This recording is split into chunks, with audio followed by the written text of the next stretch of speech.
Okay, hi everyone, this is Rashmi. आप सभी का ये रश्मि सिन्हा चैनल में बहुत बहुत स्वागत है। आपके सामने मैं फिर से एक नया कंसेप्ट लेकर आई हूँ डाटाबेस सिस्टम का, दैट इज़ कॉल्ड डेडलॉक।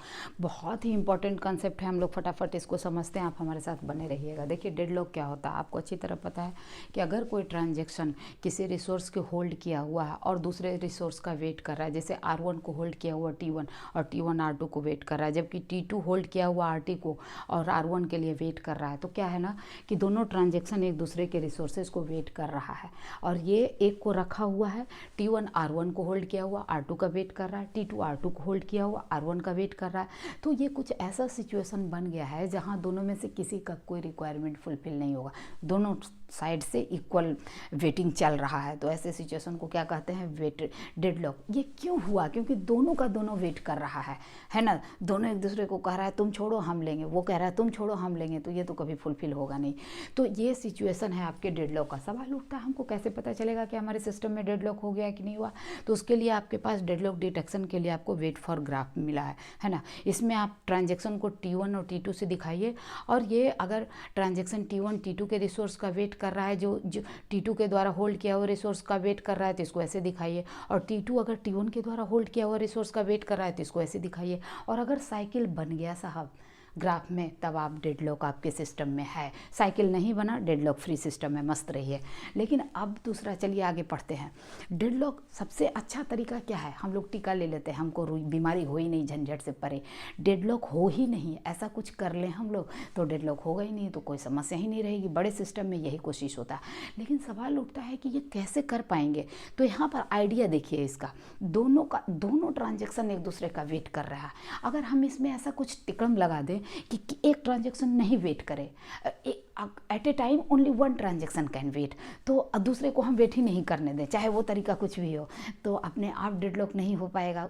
वही एक तरीका होगा ना। आपको जैसे सुई लगाते हैं ना, अब टीका में क्या होता है, आपको जो भी बीमारी हो उससे ज़्यादा पावरफुल आपके शरीर में दवा डाल दिया जाता है, तो फाइट कर लेता है। तो यहाँ पर भी हम लोग क्या करेंगे, हुक एंड कुक कुछ भी करके दूसरे ट्रांजेक्शन को वेट नहीं करने देंगे। देखिए, बड़ा मज़ेदार टेक्निक है आपके पास, दो, wait die scheme and wound wait scheme, right. अब क्या कहता है कि वेट डाई स्कीम, ये दोनों काम करता है टाइम स्टैम्प प्रोटोकॉल के आधार पर। टाइम स्टैम्प क्या है? Very simple. कोई दो ट्रांजेक्शन अगर आपके पास है, तो उसको एग्जीक्यूट करने के लिए आप यूनिक टाइम में लॉट कर देते हैं, उसी टाइम पर वो ट्रांजेक्शन एग्जीक्यूट करेगा, ठीक ना। अब यहाँ पर देखिए, इसको रिप्रेजेंट किया जाता है time stop T1 and time stamp of T2। मतलब T1 का टाइम स्टैम्प ये रिप्रेजेंट कर रहा है और T2 का टाइम स्टैम्प ये रिप्रेजेंट कर रहा है। तो T1 को अगर ज़्यादा पहले आया हुआ है और T2 बाद में आया हुआ है, ठीक ना, तो इसको कहेंगे हम ओल्डर ट्रांजेक्शन, और इसको ऐसे रिप्रेजेंट करेंगे। T1 जो है ओल्डर है और T2 जो है वो यंगर है, बाद में आया है जी, ठीक ना, ये बाद में आया है, तो इसीलिए इसको क्या कहेंगे, यंगर, और इसको क्या कहेंगे, ओल्डर। आइडिया क्या है सो समझिए। वेट डाई कहता है कि मान लीजिए इस स्कीम में T1 ट्रांजेक्शन जो है वो T2 के रिसोर्स का वेट कर रहा है, तो ओल्डर यंगर का वेट कर रहा है। तो यहाँ पर T1 को क्या कहा जाता है कि ठीक है, T2 का रिसोर्स अगर आपको चाहिए तो प्लीज़ वेट कीजिए, जब T2 छोड़ देगा ना तो आप इसको यूज कर लीजिएगा। तो बहुत तसल्ली से बड़ा होने का फ़र्ज अदा करता है कि छोटा यूज कर रहा है, जब वो छोड़ देगा तो हम यूज कर लेंगे, बड़ा होशियार है, वेट कर ले रहा है। लेकिन दूसरा तरफ देखिए, अगर यंगर को, ठीक ना, यानी T2 को T1 का ज़रूरत पड़ेगा, तो यहाँ T2 को वेट नहीं अलाउ किया जाएगा, यानी यंगर वेट नहीं करेगा। यंगर मूर्ख है, वो किल कर लेगा अपने आप को, है ना। यानी कि अगर यंगर ओल्डर का रिसोर्स चाहिए यंगर को, तो यंगर मूर्ख होता है, बच्चा है, वो ओल्डर की तरह मैच्योर नहीं है, इसलिए वेट नहीं करेगा, ये किल हो जाएगा। किल होने का मतलब कि वो ट्रांजेक्शन वहीं पर उसको रोक दिया जाएगा, उसको ख़त्म कर दिया जाएगा और फिर से उसको जनरेट किया जाएगा, लेकिन विथ सेम टाइम स्टैम्प, ठीक ना। टाइम स्टैम्प नहीं बदलेगा, कुछ समय बाद फिर से वो लाइव होगा, तब तक T1 का काम हो जाएगा, क्योंकि T2 तो गया, अपना काम छोड़ दिया, गुस्सा से मर गया वो, तो उसका रिसोर्स यूज करके T1 काम कर लेगा।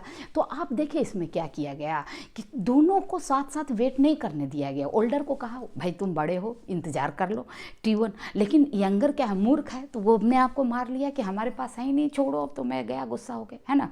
तब तक वो T1 उसको यूज कर लिया, फिर से T2 आएगा, और T2 आएगा तो सेम ट्रांजेक्शन के साथ आएगा। तो यही आइडिया है। दूसरा केस दूसरा तरीका क्या है डेडलॉक प्रिवेंशन का, उसको कहा जाता है wound wait scheme. This is also interesting. कहता है older transaction forces to kill the, यहाँ ओल्डर दादागिरी दिखाता है कि अगर ओल्डर को यंगर का रिसोर्स चाहिए तो यहाँ पर वो दादा है, मतलब उसको मार डालता है, किल कर देता है यंगर को, और फिर उसके रिसोर्स को यूज कर लेता है। तो यहाँ पर भी ओल्डर भारी पड़ रहा है यंगर पर, लेकिन यहाँ यंगर के लिए ये ऑनेस्टली ईमानदारी से वेट नहीं कर रहा है सज्जन पुरुष की तरह। ये क्या कर रहा है, उसको किल कर दिया, और किल कर दिया तो ऑटोमेटिकली वो रिसोर्स को रिलीज कर देगा, तो T1 उसको ओल्डर उसको यूज कर लेगा। समझ में आया बात क्या बोले? सो वाउंड वेट में क्या हो रहा है कि जब जो ओल्डर है ना, अगर उसको यंगर का रिसोर्स चाहिए तो प्यार से इंतजार नहीं करता है कि यंगर कब छोड़ेगा, वो यंगर को किल कर देता है, और जब यंगर मर जाता है, चला जाता है, तो उसका रिसोर्स यूज करके ओल्डर अपना काम कर लेता है। तो आपका यंगर फिर थोड़ी देर बाद वो लाइव होगा with same time stamp. This is the idea. और वहीं पर अगर यंगर को चाहिए ओल्डर का ट्रांजैक्शन का रिसोर्स, तो यंगर क्या करेगा, यहाँ यंगर ऑनेस्टली वेट करेगा कि वेट करेगा। यंगर को कहा जाए कि तुम वेट करो, अगर ओल्डर भाई थोड़ा दबदबा है ओल्डर का तो तुम उसका इंतज़ार कर लो, जब वो छोड़ देगा तो आप उसको यूज कर लेना। तो आपने क्या देखा कि दोनों सूरत में, दोनों ही केस में एक को तो किल होना ही पड़ा ना। एक में दादागिरी दिखाया ओल्डर और यंगर को किल कर दिया बाउंड वेट के केस में, और वेट डाई में क्या हुआ, यंगर मूर्खई से अपने आप को खुद ही किल कर लिया। ठीक ना, जब उसको ओल्डर का ज़रूरत पड़ा तो उसको लगा भाई ओल्डर तो दादा बड़ा है, वो हमको देना दे, हम अपने आप को ख़त्म कर लेते हैं। तो जब ओल्डर अपने आप उसका काम ख़त्म हो जाएगा तो हमको रिसोर्स मिल जाएगा, वो दोबारा से आ जाएगा। तो this is the idea of prevention. है ना इंटरेस्टिंग, मज़ेदार? प्लीज़ वीडियो को लाइक कर दीजिएगा, और अगर आपको समझने में तनिक भी दिक्कत हो फिर से एक बार देख लीजिए और हमको मदद कीजिए। बहुत अधिक से अधिक बच्चों से कनेक्ट होने में आप ही कर सकते हैं मदद। Please share my video with all your friends. ठीक है, thank you, take care, bye. मैं तुरंत फिर अगले वीडियो में बहुत अच्छे कंसेप्ट के साथ मिलूंगी, तब तक take care, bye, thank you.